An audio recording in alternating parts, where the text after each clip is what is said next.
Assalamualaikum warahmatullahi wabarakatuh. Alhamdulillahi rabbil alamin, wal aqibatu lil muttaqin, wala udwana illa 'alal zalimin. Asyhadu an la ilaha illallah wahdahu la syarika lah, al malikul haqqul mubin, wa asyhadu anna Muhammadan abduhu wa rasuluhu as-sadiqul amin, sallallahu alaihi wa ala ali baitihi tayyibin wa azwajihi at-tahirati ummahatil mu'minin wa ashabihi al-qadati al-abrar al-ghurr al-mayamin wat tabi'ina lahum bi ihsanin ila yaumiddin. Amma ba'd, فأوصي نفسي وإياكم أيها المسلمون وأيتها المسلمان بتقوى الله عز وجل رب الأرض والسماوات فإنه قد فاز المتقون يا أيها الذين آمنوا اتقوا الله حق تقاته ولا تموتن إلا وأنتم مسلمون. Bapak dan ibu-ibu, saudara dan saudari jemaah salat subuh yang salat al-hasanah marsan sejahtera, ataupun yang menyaksikan melalui media dimanapun berada, alhamdulillah pada subuh ini Allah subhanahu wa ta'ala mengizinkan kita untuk hidup kembali. Alhamdulillahilladzi ahyana ba'da ma amatana wa ilaihin nusyur. Dan di subuh ini kita berada pula dalam keadaan sehat walafiat zahir dan batin.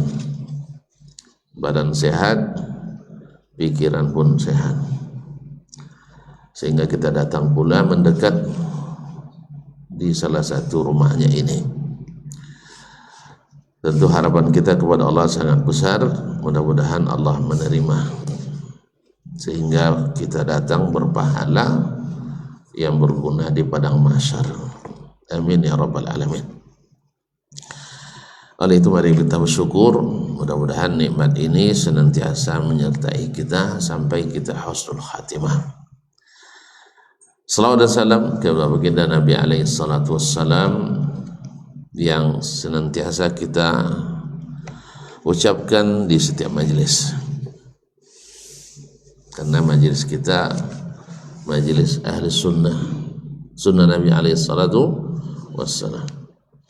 Semakin banyak namanya disebut, semakin sering kita bersalawat dan salam kepadanya. Dan yang paling berbahagia mendapatkan syafaatnya di akhirat, di hari kiamat adalah yang paling banyak kepadanya bersalawat. As'adun nasi bi syafaati yaumil qiyamah aktsarum alayya salatan. Orang yang paling berbahagia mendapatkan syafaatku pada hari kiamat adalah yang paling banyak kepadaku bersalawat. Allahumma salli ala nabiyyina Muhammad wa ala alihi wa sahbihi wa sallim. Bapak dan ibu, saudara dan saudari yang saya muliakan, menjelang di luar terang, kita sama-sama duduk menggunakan waktu yang barakah ini di kajian subuh melalui kitab I'tiqadu Ahli Sunnati wal Jamaah yang ditulis oleh Imam Abu Bakar Ahmad ibn Ibrahim al-Ismaili 277 sampai 371.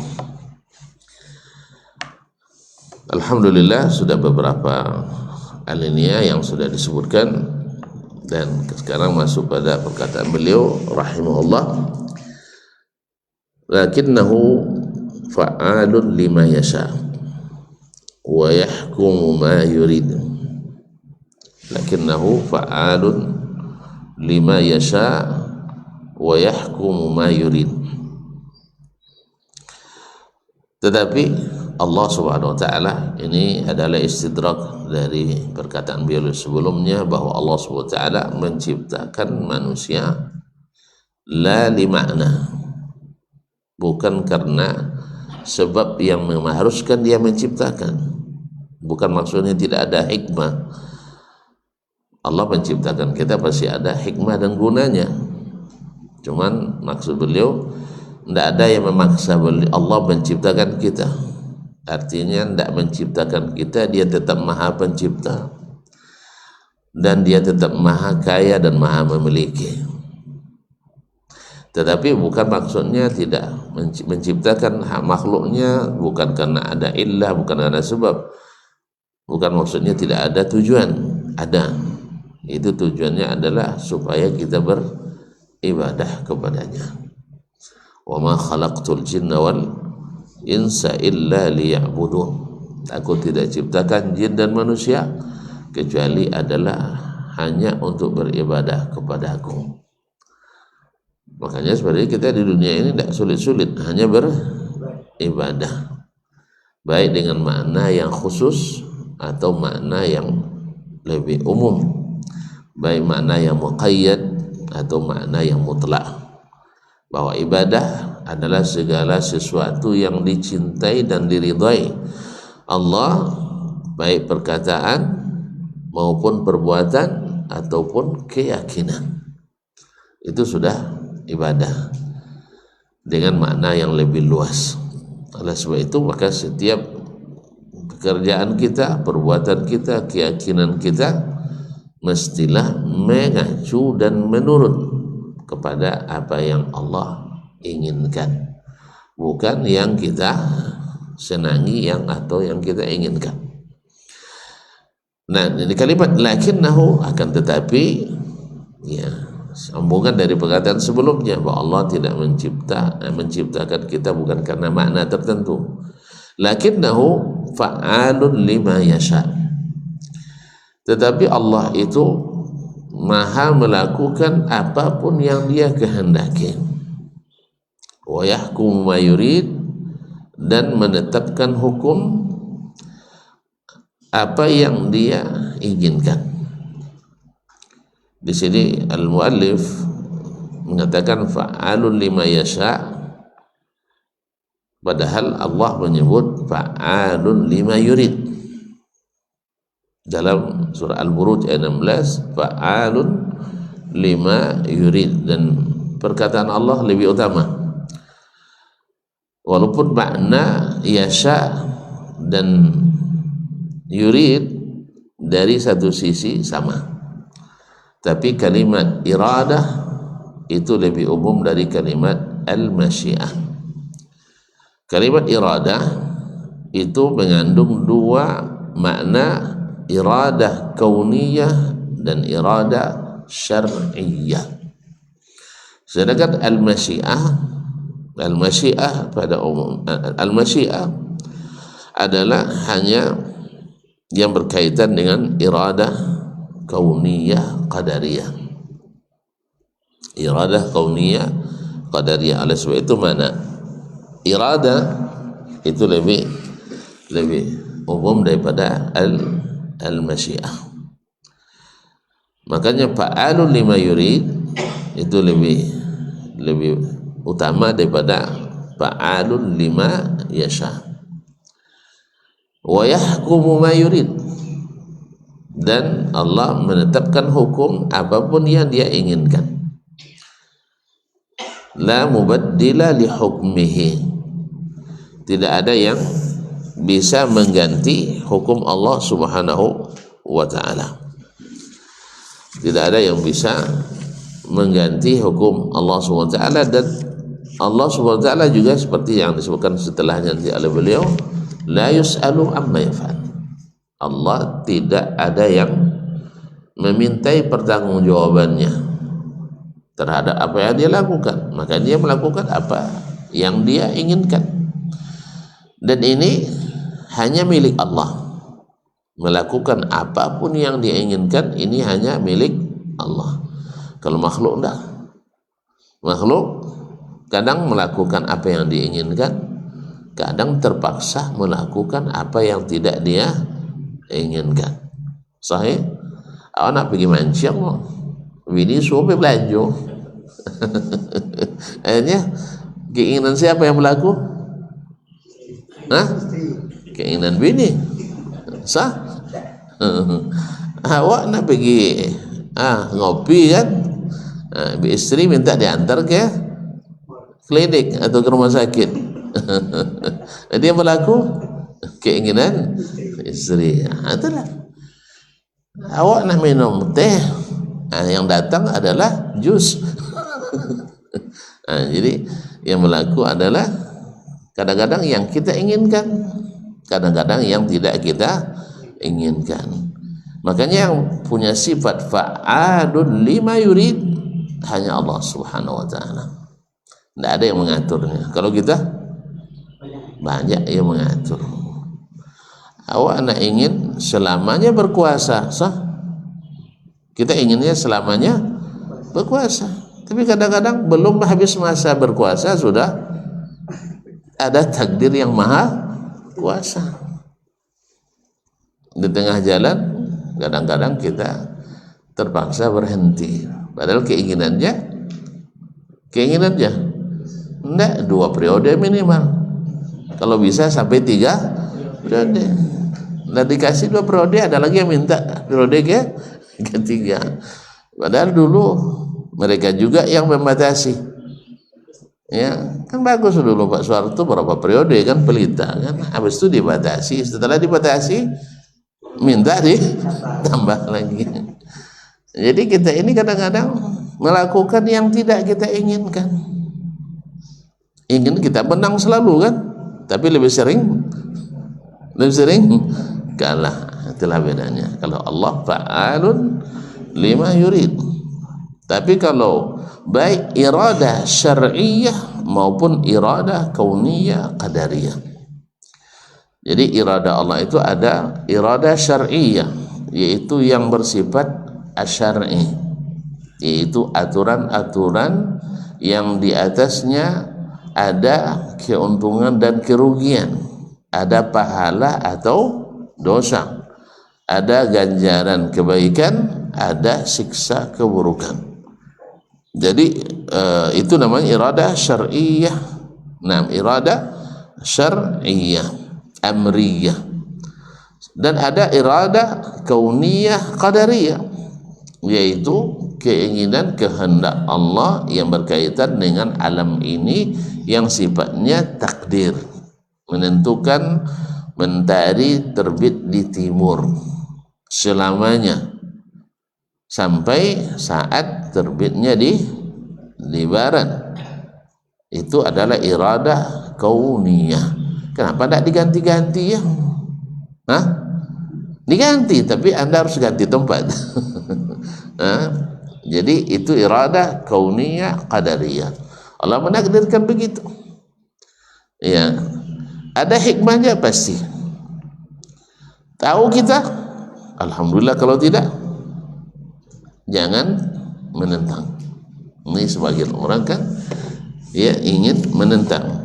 Padahal Allah tidak bisa ditentang. Semua yang menentang Allah, ya, baik dia sadari atau tidak, berakhir tragis. Semua yang menentang Allah berakhir tragis. Orang tidak percaya ini dan itu misalnya, jadi kan bikin uji coba, akhirnya dia korban, sah? Nah, jadi sebab itu menentang Allah berakhir tragis. Apalagi menentang Allah pada iradah syar'iyyah amriyah. Sudah banyak yang mencoba, ya, khususnya para penentang nabi-nabi dan rasul. Mereka tidak mau menerimanya. Lalu akhirnya Allah fa'alun lima yurid. Tidak ada yang bisa menolak kehendak takdir yang dia tentukan. Apapun bisa dia jadikan sebagai tentaranya. Kepada umat Nabi Nuh yang menentang, diberi waktu yang sangat panjang. Kayaknya umat yang paling panjang waktu tenggang yang diberikan adalah buat Nabi Nuh, ya. Iya ya, yang kita ketahui yang paling panjang waktu tenggang Allah berikan, sabarnya Nabi Nuh, ya. dan Allah subhanallah pengasihnya. Begitu mereka menentang, 950 tahun dikasih waktu tenggangnya. Aduh kitanya dikasih tenggang 900 tahun, paling-paling 3 kali 24 jam ya. 3 kali 24 jam itu udah banyak tuh. Kadang hanya diberi waktu 3 jam saja. Ini enggak, 950 tahun diberi waktu tenggang. Nah, terus dihancurkan dengan apa? Fa'alul lima yurid. Dengan apa? Dengan topan. Tidak pernah terjadi banjir seperti itu sebelumnya dan tidak pula setelahnya. Pernah tuan-tuan tahu ada banjir yang menenggelamkan gunung-gunung? Nah, nggak ada ya. Hanya terjadi pada masa Nabi Nuh alaihissalam. Ketika anaknya wanada Nuh ibnahu wa kana fi ma'zili ya bunayya irkam ma'ana. Ketika Nuh memanggil anaknya dari kejauhan, wahai anakku, ayo naik kapal bersama kami. Apa jawaban anaknya? Qala sa'awi ila jabalin ya'simuni minal ma'. Wahai ayah, saya akan berlindung ke gunung. Tetap kalau masuk kapal saya tidak mau. Masya Allah. Dan kondisi kritis seperti itu, Masya Allah berkeras hati juga. Sebab kalau ikut ayah nanti berarti ikut Wahabi. Ikut ikut ayah nanti berarti ikut kafir. Karena dalam pandangan mereka Nabi Nuh itu yang sesat. Tidak tahu tuan-tuan, yang sesat itu siapa? Menurut mereka yang sesat itu siapa? Nabi Nuh alaihissalam. Bukan mereka yang sesat. Mereka ngaku sesat tak? Mereka ngaku sesat tak? Tidak. Jadi mereka itu semuanya penentang Nabi, penentang Rasul, penentang Sunnah. Semuanya mengatakan yang sesat itu adalah Nabi itu, yang sesat itu adalah Ahlus Sunnah itu. Bahkan Ahlus Sunnah itu disebut ahli bid'ah sampai hari ini. Sah? Mereka katakan Ahlus Sunnah. Kenapa mereka disebut ahlu bid'ah? Karena tidak menerima bid'ah. Antum ini, kita ini disebut ahli bid'ah. Apa sebab? Karena tidak menerima bid'ah hasanah. Karena menurut mereka Nabi menerima bid'ah. Itu gimana caranya itu? Nabi menolak bid'ah. Sah? Menurut mereka Nabi menerima bid'ah. Buktinya Bilal bikin bid'ah, Umar bikin bid'ah, sahabat yang lain bikin bid'ah, semua diterima oleh Nabi SAW. Sampai ada yang menulis untuk Nabi tidak Wahabi. Untuk Nabi tidak Wahabi. Kalau sempat Wahabi, semua bid'ah ditolaknya. Subhanallah. Jadi makanya yang menerima bid'ah ahli sunnah, yang menolak bid'ah adalah ahli bid'ah. Begitulah Imam Ahmad ahli bid'ah, padahal dia menegakkan sunnah di tengah orang-orang yang menolak sunnah. Yang menolak sunnah itulah ahli sunnah, itulah ahli sunnah. Orang Mu'tazilah yang katanya hadis, kalau hadis ahad tidak pakai dalam akidah. Terus datangkan hadis mutawatir, makna tidak sesuai akal ditolak. Itu ada apa yang tinggal lagi? Yang hadis ahad tidak dipakai karena zanni. Yang mutawatir, yang qat'i, kalau tak sesuai akal harus ditakwilkan. Apa yang tinggal lagi dari sunnah? Al-Quran semuanya mutawatir, harus tunduk pada akal. Berarti anda ahlul sunnah atau ahlul akal? Semua yang tak sesuai dengan akal mesti dibelokkan. Berarti ada ahlul sunnah atau ahlul akal? Ahlul akal. Jadi mereka bukan mengikuti yang Allah inginkan, tapi mengikuti apa yang mereka inginkan. Akhirnya apa? Dibaliklah kenyataan itu. Yang mengikut Nabi disebut Wahabi. Kalau ikut Wahabi tetap ikut Muhammad bin Abdul Wahab. Muhammad Abdul Wahab bukan Nabi alaihi salatu wassalam, maka dituduhlah mereka sebagai ahli bid'ah. Lalu kita bilang kalau gitu ini bid'ah hasanah. Sah? Gimana? Kita terima bid'ah hasanah. Mau dah mereka terima kita ahli bid'ah hasanah? Hah? Wih. Ya mereka kan bilang kita ahli bid'ah. Lalu kita bilang, "Woi, bid'ah kami itu bid'ah hasanah." Mau enggak mereka terima? Hah? Enggak mau. Apa sebab? Yang bid'ah hasanah itu bid'ah mereka aja. Kalau bid'ah kita bid'ah dolalah. Jadi baru berlaku kullu bid'atin dolalah itu kalau kita mengikuti sunnah. Tapi kalau ketika kita tidak mengikuti sunnah sempurna, maka bid'ah jadi hasanah. Kalau itu jadi ahli bid'ah aja lah kita ya. Biar bid'ah kita hasanah, kita otomatis jadi ahlu sunnah. Gimana cara berpikir? Jadi disinilah pentingnya Allah Subhanahu wa ta'ala menegaskan fa'alun lima yurid, maha melakukan apapun dia kehendaki. Kita setuju, kalau tak setuju wajib untuk mengikuti itu. Kaum muslimin dan muslimat dirahmati Allah Subhanahu wa ta'ala. Nah, Allah Subhanahu wa ta'ala menginginkan secara iradah syar'iyyah. Iradah syar'iyyah untuk pengikut yang patuh dalam beragama ini, menginginkan bagi mereka kemudahan. Tapi bagi yang patuh ya, bagi yang patuh, Allah inginkan kemudahan. Yuridullahu bikumul yusra wala yuridu bikumul usra. Allah menginginkan, menghendaki untuk kalian kebaikan, kemudahan. Naam, wala yuridu bikumul usra. Tapi Allah tidak dan tidak menginginkan untuk kalian kesulitan. Nah,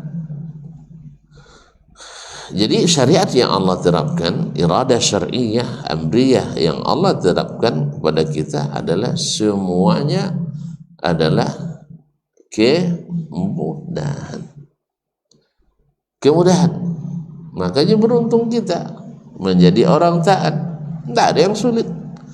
Dan alhamdulillah semuanya sesuai dengan iradah kauniyah qadariyah Allah. Bila kita laksanakan agama ini, iradah syar'iyyah amriyah Allah Subhanahu wa ta'ala, mesti akan sesuai pula dengan iradah kauniyah qadariyah. Misal, orang yang bangun subuh, salat di masjid, dengan orang yang tidak bangun subuh, mana yang lebih sehat di antara keduanya? Yang bangun subuh dan sholat di masjid. Sedangkan yang tidak bangun subuh, tidak pula sholat atau sholat di rumah, pasti lebih tidak sehat. Lebih tidak sehat. Makanya para dokter sepakat kalau tuan-tuan nak tidur lagi, jangan tidur langsung selepas subuh. Kalau tak tidur lagi, kurang tidurnya setelah terbit matahari. Makanya orang yang ikut iradah syar'iyyah, amriyah, lebih sehat dan sesuai dengan iradah kauniyah qadariyah Allah SWT. Keinginan Allah di penciptaannya. Jadi iradah kauniyahnya. Jadi sunnatullah, orang menyebutnya juga dengan sunnatullah kauniyah, sama dengan sunnatullah syar'iyyah. Orang yang puasa di bulan Ramadan dengan yang tidak puasa di bulan Ramadan, mana yang lebih sehat? Yang puasa di bulan Ramadan. Bahkan ya, andainya ada yang puasa Ramadan, tapi yang ini puasanya di Zulhijjah, mana yang lebih sehat? Yang puasa di bulan Ramadan, karena iradah syar'iyyah Allah selalu matching dengan iradah kauniyahnya. Ya Pak Ji? Sahih? Nah, oleh sebab itu kaum muslimin dan muslimat yang dirahmati Allah SWT, Allah inginkan kita selalu bergerak, selesai ibadah bertebaran mencari selimut, mencari rezeki, ya, sesuai dengan iradah syar'iyahnya. Karena Allah menginginkan kita mencari rezeki supaya berkelangsungan kehidupan dan ada pergerakan ekonomi kita, khususnya ekonomi makro apa mikro? Makro. Mikro ini bikin banyak masalah. Kita selalu lebih sering di sektor mikro.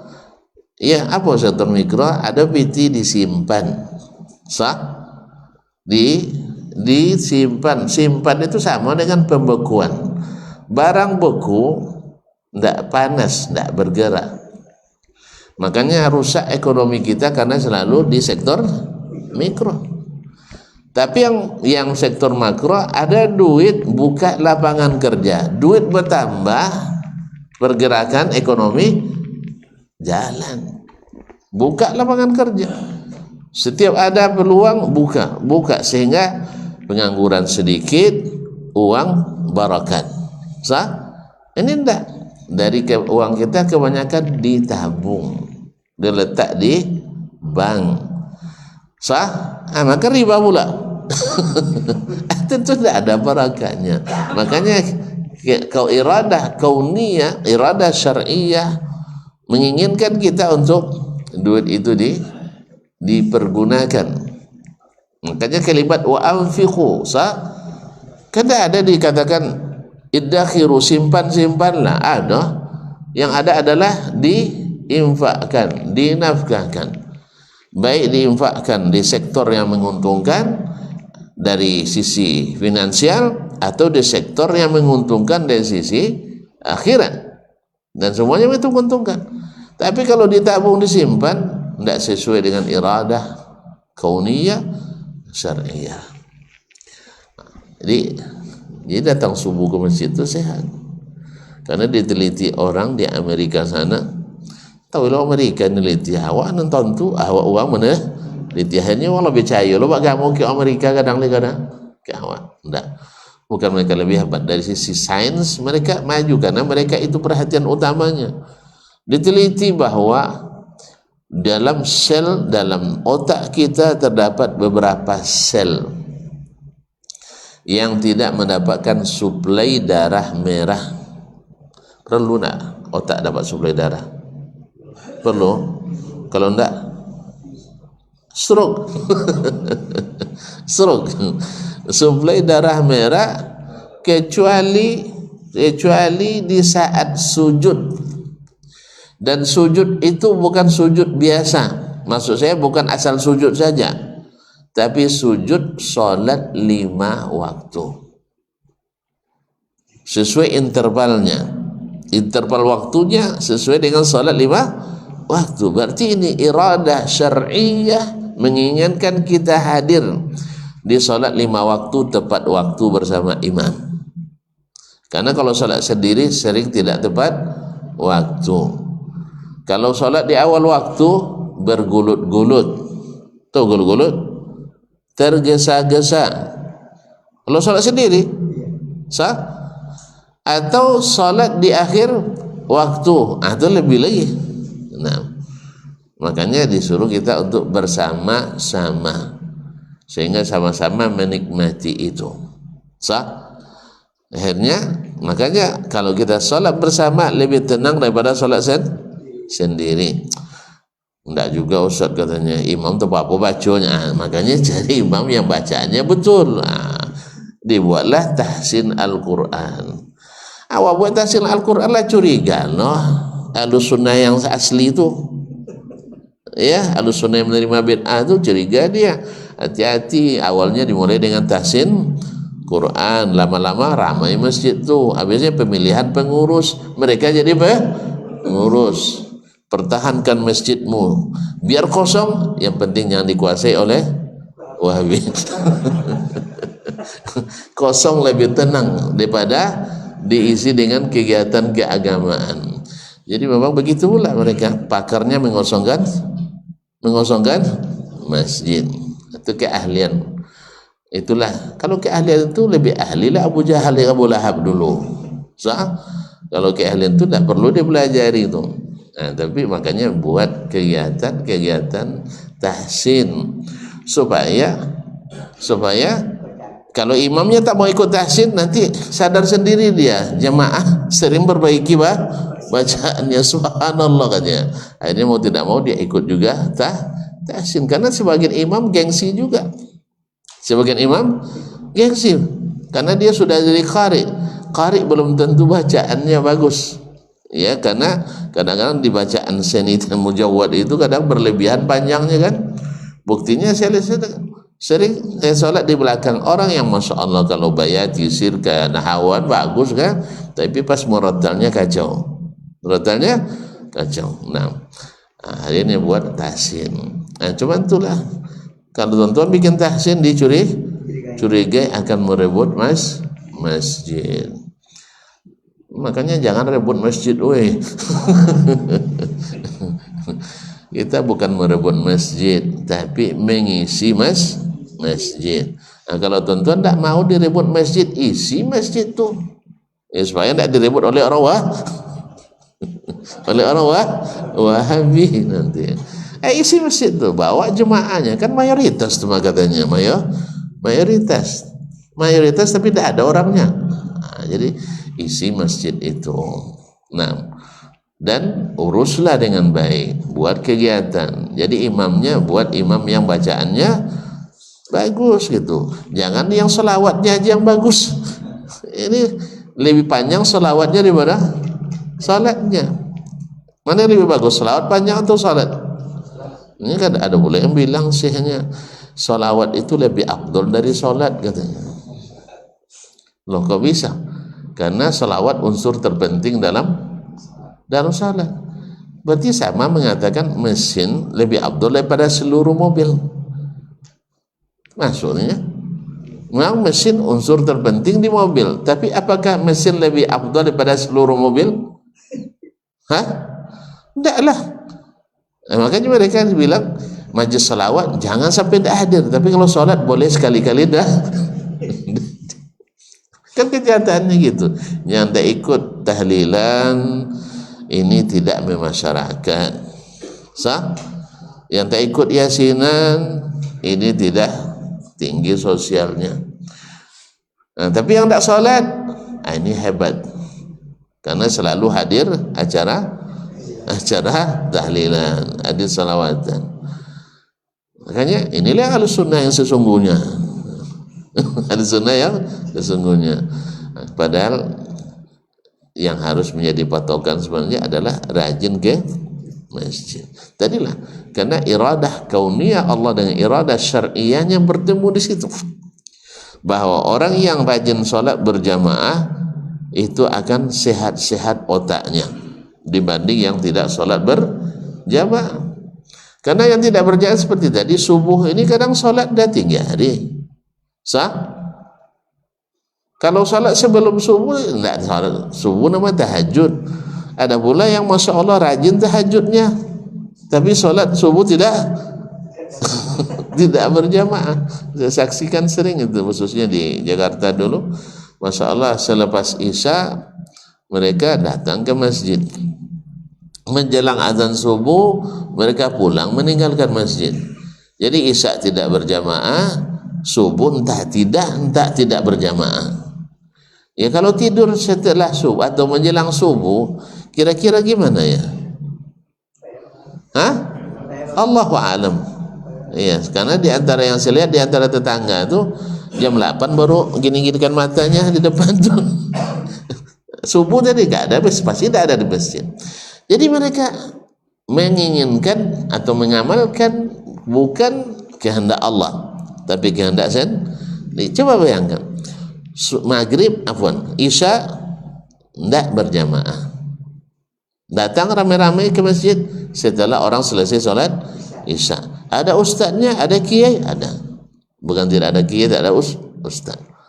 Lepas itu menjelang subuh selesai selawatannya, ada nama selawat nariyah, selawat nariyah, selawat api.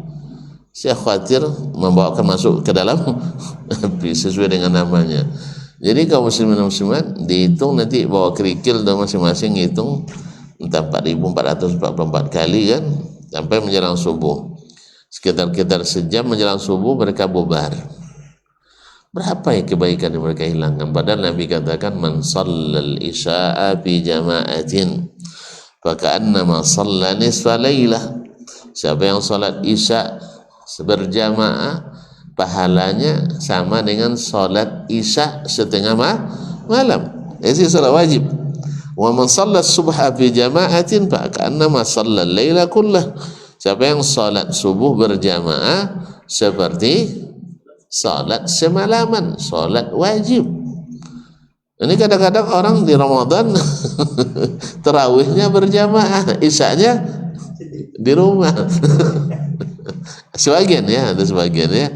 Nah, jadi apa dah lambat nak pun salat isya di masjid cu. Lama urusan dapat rohani ni. Lama sekali saya dapat rohani. Akhirnya dia tidak mau dengarkan orang ngaji tu. Apalagi kalau Ustaz Dasman ceramah lama katanya. Ya, tapi kalau anak-anak dai-dai cilik suka dia. Dai-dai cilik 5 menit selesai. Akhirnya salat isyanya di rumah. Didengar pas-pas mau selesai, wabillahi taufiq wal hidayah, baru dia bergerak ke masjid untuk salat tarawih. Apa rajin tarawih? Karena kata hadis mengatakan man shalla ma'al imami hatta yansarif kutiba lahu qiyamul lailah. Siapa yang salat bersama imam sampai selesai seperti salat mantap Tuhan. Salat semalam suntuk cuman salat sunat salat sunat. Kalau nak lebih dari itu salat isya berjamaah dan kemudian salat subuh berjamaah seperti salat wajib semalaman. Itu cerah. Jadi gara-gara kejar untung 20% ditinggalkan keuntungan 1000%. Itu gara-gara tidak berilmu. Jadi dia tidak tahu iradah syar'iyah Allah menghendaki kita mengikuti iradah kauniyahnya. Makanya subhanallah, semakin tertib orang dengan agama ini, dengan Al-Quran dan Sunnah Nabi SAW, pasti akan semakin sehat dan tertib pula secara kauniyahnya. Ya. Antum bayar zakat terus sah, menyehatkan atau tidak? Menyehatkan. Kita kan ingin keuntungan, sah. Kalau kita bisnis mesti ingin aman, nyaman dan beruntung. Maka Allah SWT atur dalam harta kita itu ada bagian-bagian untuk orang lain. Apa misalnya? Allah kehendaki secara syar'i gaji harus dibayar tepat waktu. Sahih? Apa balasannya? Nah, secara kauniyah, secara iradah kauniyah, Allah menghendaki orang-orang yang membayar tepat waktu akan diberikan kesenangan yang luar biasa. Sahih tak? Mana yang lebih senang? Orang yang suka bayar utang tepat waktu dengan yang suka mengulur-ngulur. Tapi tepat waktu, aman dia, selesai. Sahih? Maka Allah berikan kenyamanan dibanding orang yang tidak bayar, tidak ada nyamannya. Makanya Allah beri sifat yang lebih menyulitkan, itu sifat bakhil. Tidak ada orang bakhil yang nyaman. Sah? Ada orang bakhil yang nyaman? Tidak. Dikasih berapapun tak pernah bersyukur. Awak dikasih orang misalnya 1.000 rial, ya kan? udah banyak rasanya. Dia kasih 2.500 sedikit. Oh ya, awak dikasih 1.000 rasanya banyak, tapi dia dikasih 2.500 mengumpat. Terus maunya berapa? Harusnya 5.000. Pas pula orang besok kasih dia 5.000, ngumpat lagi, harusnya berapa? 15.000. Nah, jadi yang begini-begini bahkan. Ma'asyarul kiram. Ya, kemudian Allah jadikan pula, Masya Allah, orang-orang yang menunaikan hak-hak orang lain dicintai. Mana yang lebih senang, orang yang dicintai pada dibenci? Pasti orang dicintai. Jadi iradah kauniyah itu berlaku juga di sini. Orang yang memberi dicintai, dan orang dicintai pasti lebih bahagia dan senang. Iya, Syekh.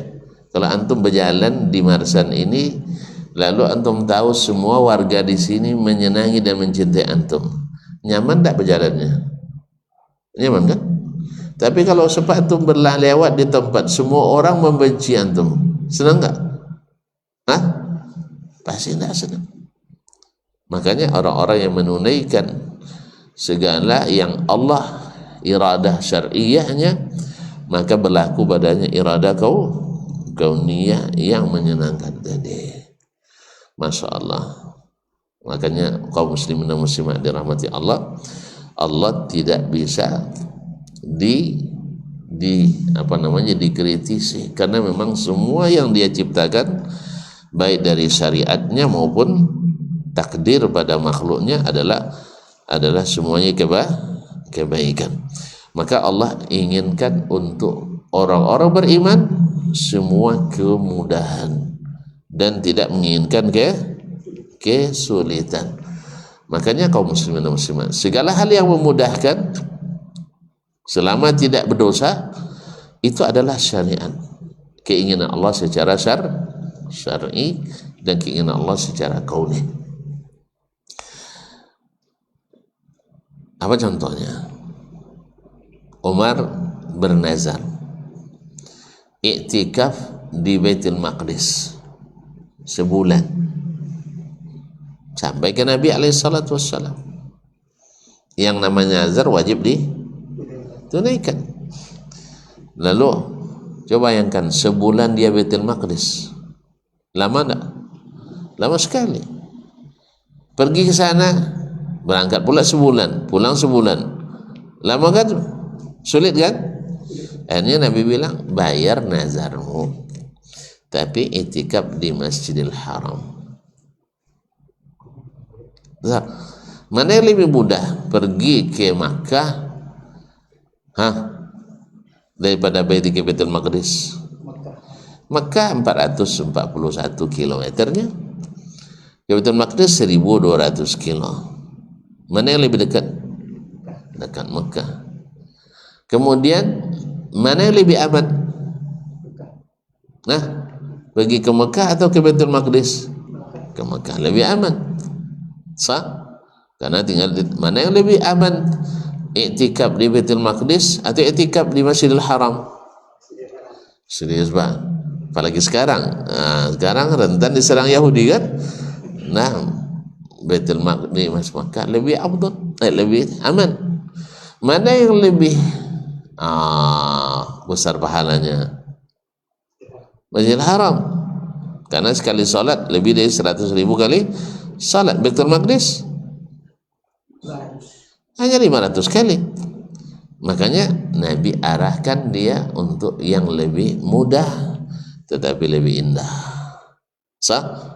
Alhamdulillah. Ada seorang ibu-ibu bernazar, saya ingin naik haji jalan kaki. Disampaikan oleh anaknya atau saudara laki-lakinya ke Nabi alaihissalam, ibu saya atau saudari perempuan saya bernazar haji jalan kaki. Masya Allah. Kira-kira mana yang mudah, jalan kaki atau naik kendaraan? Naik kendaraan. Apalagi ibu perempuan. Laki-laki aja merasa sulit, apalagi perempuan. Akhirnya Nabi bilang, Allah tak ingin menyulitkan kita. Yuridullahu bikumul yusra wa la yuridu bikumul usra. Ini iradah syar'iyah. Makanya Nabi katakan, murha fal nutufi binazriha, suruh dia menunaikan nazarnya, wal tarkab, tapi jangan jalan kaki. Alasannya apa? Innallaha la yahtaju ila ta'zibi ukhtika ummik. Allah tidak butuh untuk memberi pahala besar itu dengan menyulitkan saudarimu. Allah tidak butuh menyiksa. Jelas? Jadi makanya iradah syar'iyah, Allah menginginkan kemudahan bagi hamba-hambanya yang beriman. Jelas? Semuanya semua memudahkan. Kalau masuk campur tangan manusia, itu yang menyulitkan. Iya sih. Assalamualaikum. Kalau di kita orang dah masuk Islam, cukup mengucapkan 2 kalimat syahadat. Tapi kalau sudah masuk campur tangan manusia, harus daftarkan sini, harus surat keterangan ini, persetujuan ini, betul? Jadi yang bikin sulit itu siapa? Manusia. Nak bangun masjid, cukup niat lillah, kemudian bangun masjid. Akhirnya ada pula keputusan manusia harus mengikuti ini dan itu, harus ini dan itu. Akhirnya masuk pula kepentingan-kepentingan yang tidak sehat tadi. Asal tidak bersetuju, tidak sepaham, jadi penghalang dibuat masjid. Manusia juga yang bikin sulit. Kalau Allah semuanya ingin bagi hamba-hambanya beriman kemudahan. Yuridullah bikumul yusra wa la yuridu bikumul usra. Baiklah kaum muslimin dan muslimat rahmati Allah Subhanahu wa taala, pada intinya Allah berkehendak melakukan segala sesuatu yang dia kehendaki. Kalau makhluk enggak. Makhluk dia berkehendak atau tidak harus melaksanakan. Berkehendak atau tidak mesti dia kerjakan. Ada yang dia kehendaki, ada yang tidak dia kehendaki. Tapi pada umumnya kehendak yang sehat sesuai dengan kehendak Allah.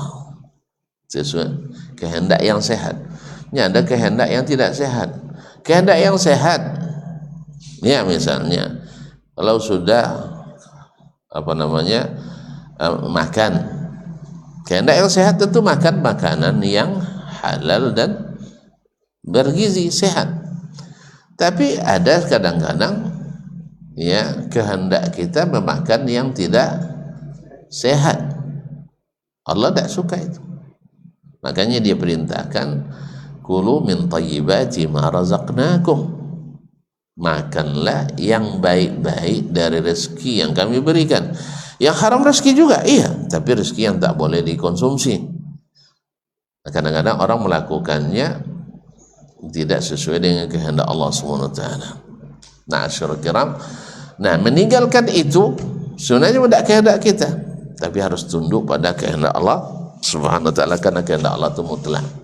Wa yahkumu ma yurid. Kemudian Allah menetapkan hukum sesuai yang dia kehendaki pula. Ini maksudnya kehendak syar'iyah tadi. Iradah syar'iyah yang dia tetapkan hukum. Boleh kita mendebat? Kalau menjadi orang jahat, debatlah. Tapi kalau jadi orang taat, tidak perlu dibahas lagi. Nah, ini yang masalahnya. Orang taat tidak perlu membahas. Tapi orang yang tidak taat dimusyawarahkan lagi. Kan sering itu orang kadang-kadang tidak paham agama, lalu ada Al-Quran dan Sunnah, dimusyawarahkannya. Keputusannya apa? Tidak boleh dilaksanakan. Hasil musyawarah. Hasil musyawarahnya tidak mengikuti Al-Quran dan Sunnah. Itulah yang membuat dulu orang-orang penentang dakwah itu tidak beriman. Karena dimusyawarahkan dulu. Musyawarah itu pakai dalil pula, wa abrum syura bainahum pula kan. Yang dimusyawarahkan itu bukan perintah Allah dan Rasul, tapi sesuatu yang tidak ada dalam perintah Allah dan Rasul. Kalau jelas perintahnya tidak boleh musyawarah lagi, tidak ada ijtihad lagi, tinggal sami'na wa ata'na. Jadi salah menggunakan dalil. Maka kaum muslimin dan muslimat rahmati Allah SWT, ketika Allah perintahkan maka wajib untuk diikuti, karena tidak ada lagi yang harus dibahas dan diteliti. Ada orang kadang-kadang berita dari Allah dan Rasul harus diteliti dulu. Kalau ini manhajnya manhaj orang-orang yang menolak agama, manhajnya orang-orang ateis, manhajnya orang-orang kafir, yaitu segala sesuatu harus dibicarakan dulu. Tapi manhajnya orang beriman dah. Amana rasulu bima unzila ilaihi min rabbih wal mu'minun kullun amana billahi wa malaikatihi wa kutubihi wa rusulihi la nufarriqu baina ahadin min rusulihi qalu sami'na wa ata'na. Orang taat tak banyak debat. Orang banyak debat pasti tidak taat. Ya, kalau dari berita saja mereka susah percaya, tentu diperintah susah untuk percaya. Makanya setiap orang yang banyak debat di akidah pasti terlambat untuk melaksanakan ibadah. Dia tidak cepat dia melaksanakan perintah ibadah, karena semuanya ada tawar-menawarnya. Orang yang langsung menerima akidah Ahlussunnah wal Jamaah itu cepat menerima akidah, mudah pula untuk melaksanakan perintah di bab lain. Tapi kalau yang ini lambat dia melaksanakan. Biasa ikut hawa, akhirnya yang lain dia disuruh lain pula dibuat. Macam tadilah disuruh salat berjamaah, tapi yang dilakukannya salawat berjamaah. Kayak itu ya. Tadilah disuruh salat berjamaah, tapi yang dilakukan salawat berjamaah. Iya kan? Makanya mereka datang setelah Isya, bubar sebelum subuh. Isya tidak berjamaah, subuh tak berjamaah, tidak salat. Yang jelas tidak salat berjamaah. Apakah mereka berjamaah tidak salat? Wallahu a'lam. Ya, karena kalau tidur menjelang subuh, ya sama-sama tahu lah kita. Nah, dan itu punya kiainya, punya ustadznya, punya kiai, punya ustadz. Nah, ketika ditanya, saya tidak nyuri katanya. Yes, ya? Saya tidak mencuri, artinya tidak berbuat dosa, karena yang dilakukan kebaikan. Terus kenapa tidak sholat juga? Sholat jemaah sunat kan, cuma sunat. Terus yang selawat wajib ya? Kan itu yang tidak ikut selawatan dianggap tidak masyarakat. Jadi yang sholat berjamaah tidak dianggap, tapi yang selawat berjamaah hebat. Yang baca Quran rajin dari awal juz pertama sampai juz terakhir itu tidak bagus. Yang bagus apa? Yang sinat bersama. Ya, yang selalu setiap pagi sore baca doa pagi sore, tahlil 100 minimal, sah pagi dan petang, itu tidak bagus. Tapi yang tahlilan bersama bagus. Padahal hukum tahlilan sunat apa wajib? Woi, jangan bilang haram woi. Sunat apa wajib? Kalau antum bilang haram berarti tidak tahlil aja tidak boleh katanya. Jadi pas kita baca hukumnya dalilnya dalil tahlil, bukan dalil tahlilan. Paham tak? Ini masalah yang dibuat tahlilan, tapi dalil yang dipakai dalil tahlil. Kan ya? Kan afdalul zikri la ilaha illallah, itu hadis Nabi. Ini dalil tahlil, bukan dalil tahlilan. Buktinya Nabi tidak pernah melakukan tahlilan. Tapi tahlil sering tak Nabi? Ya sering. Jadi ini dalil tahlil, bukan dalil tahlilan. Jelas ya? Dalil tahlil bukan dalil tahlilan. Sama juga tawassul. Iya, dibuat tawassul dengan orang mati. Tapi dalilnya tawassul dengan orang hidup. Iya kan, dalil tawassul dengan orang mati itu dalilnya adalah orang buta datang ke Nabi. Nabi masih hidup atau sudah mati? Masih hidup. Lalu minta didoakan oleh Nabi dan sembuh. Tapi yang mereka lakukan adalah tahlilan datang ke kuburan tawassul datang ke kuburan Nabi. Jadi dalilnya sahih, penempatan dalilnya keliru. Paham ya? Nah, jadi Nabi istisqa dengan Umar istisqa dengan Abbas yang masih hidup. Digunakan untuk dalil minta hujan ke Ba'alawi yang sudah mati. Jadi dalil sahih, penempatan dalil keliru. Jadi sama dengan masang jendela di pintu, masang pintu di jendela. Akhirnya kok masuk juga tikus padahal sudah dipasang pintu. Iya, yang Bapak pasang jendela di situ. Ini kok gelap? Ya pintu dipasang di jendela, tidak masuk udara. Jadi itu masalahnya. Jadi dalil benar karena melaksanakan bukan sesuai hukum Allah, tapi hukum yang kita kehendaki sendiri. Akhirnya terpaksa Allah yang menerima yang kita paksakan, bukan kita yang taat dengan Allah yang perintahkan. Inilah masalah yang perlu belajar tauhid yang benar itu. Kalau kita taat dan cepat menerima akidah dari Al-Quran dan Sunnah, secepat pula itu kita menerima ibadah dari Al-Quran dan Sunnah. Tapi semakin lambat kita dengan bid'ah di akidah, maka lambat pula kita menerima sunnah ibadah, tapi lebih mendahulukan bid'ah dalam beribadah. Demikian juga dengan bab-bab lain muamalah. Maka jangan heran ya kalau seandainya kita bertahan untuk jangan membuka pertambangan karena merusak lingkungan, akhirnya kita menjadi wahabi lingkungan. Bukan melarang tambang, enggak, tapi harus menjaga keseimbangan. Karena tambang-tambang itu juga bukan kita yang menikmati nampaknya ya. Kita menikmati bang, enggak juga kan? Orang dapat menggali di negara kita dapat 0,0 sekian persen kabarnya. Ya tanya Pak Purbaya, bukan saya. Nah, kabarnya. Saya pun enggak ya? Awak orang bikin kereta api murah, awak bikin mahal berlipat-lipat.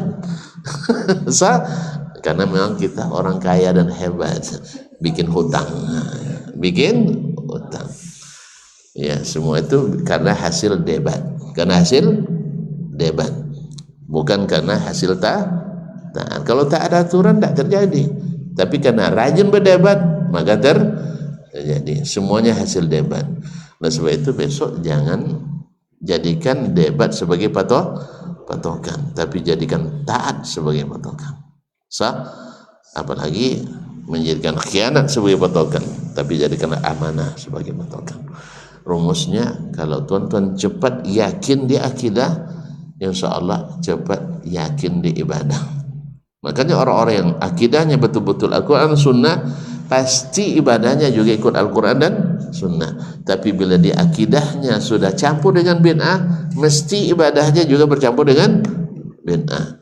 Dan barang asli campur barang tidak asli, pasti tidak kokoh dibanding semuanya asli. Paham sih? Biasakan pakai barang asli semuanya, pasti matching dan kokoh. Karena iradah kauniyah Allah dengan iradah syar'iyahnya pasti matching, pasti sesuai, pasti munasabah. Oleh sebab itu makanya kita belajar akidah ini dari Al-Quran dan Sunnah, bukan dari teori-teori dan metodologi yang diambil dari luar Islam, yang dianggap sebagai metodologi Islam yang disebut dengan ilmu kalam. Ilmu kalam, iya, yang terang jadi kalam. Kalau kita enggak, kalau sudah terang, ya kalau sudah terang kita selesai. Sudah terang, di luar dah terang, di sini juga dah terang kan? Dah. Walhamdulillah rabbil alamin. Ada pertanyaan? Sudah terang ya? Alhamdulillah. Nah, itu jawaban yang bagus, itu sudah terang, alhamdulillah. Terima kasih dan mohon maaf. Wabillahi taufiq wal hidayah. Wallahu taala alam wa sallallahu ala nabiyyina Muhammadin wasallam. Wassalamualaikum warahmatullahi wabarakatuh.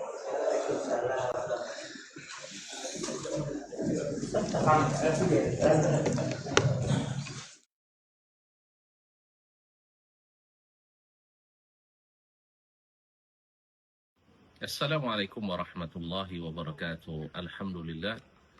Wassalatu wassalamu ala rasulillah wa ala alihi wa sahbihi wa man walah wa ba'd. Ingin liburan Anda bermakna, bermanfaat dan mendatangkan pahala, maka umrah dengan PT Risalah Bina Insani adalah solusi di antara solusi yang menawarkan untuk umrah bersama di akhir tahun. Insya Allah di bawah bimbingan saya sendiri, kita berangkat di tanggal 24 Desember insya Allah, sambil menikmati liburan akhir tahun bersama keluarga, anak dan istri serta pemilih di dua tanah suci Makkah dan Madinah. Mudah-mudahan Allah SWT memberikan taufik, memberikan kemudahan bagi kita, mudah-mudahan kita bisa bersama meraih pahala dan meraih bahagia di liburan akhir tahun ini. Terima kasih. Wassalamualaikum warahmatullahi wabarakatuh.